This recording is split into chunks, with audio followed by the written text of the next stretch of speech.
Bienvenue sur Histoire Insolite, votre chaîne dédiée aux récits captivants et mystérieux du monde entier. Aujourd'hui, je vous raconte un conte fascinant venu du Mali, une histoire d'orphelins, de sagesse et de méchants villageois.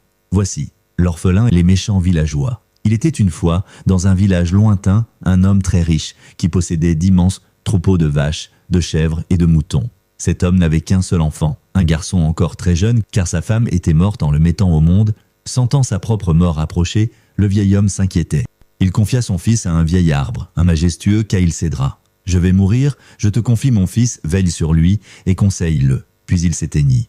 Le lendemain matin, avant d'amener les troupeaux au pâturage, le jeune garçon se rendit auprès du grand Caïl Cédra et chanta. « Mon père m'a confié à toi, grand Caïl Cédra. Dois-je conduire mes animaux à Toubalitou ou à Diabalidia ?» L'arbre répondit. « Va à Toubalitou, ne va pas à Diabalidia.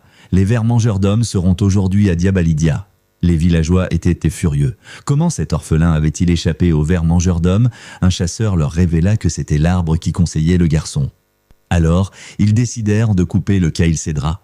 Le lendemain, le garçon vint pleurer auprès de l'arbre, mais il ne trouva que des cendres. Cependant, il chanta de nouveau sa chanson. Ce fut alors qu'une tourterelle lui répondit et le conseilla. Le garçon échappa une nouvelle fois au danger, grâce à la sagesse de l'oiseau. Furieux de son échec, le chasseur devint fou, courant à travers champs et tirant en vain vers le ciel. Il erre encore aujourd'hui, pris dans sa folie. Et depuis ce jour, les anciens du village racontent cette histoire aux plus jeunes, leur enseignant qu'il ne faut jamais tuer une tourterelle, symbole de sagesse et de protection. Voilà la fin de ce conte poignant du Mali. Merci d'avoir écouté Histoire Insolite. Si cette histoire vous a touché, n'oubliez pas de vous abonner pour découvrir d'autres récits fascinants. À très bientôt pour une nouvelle histoire.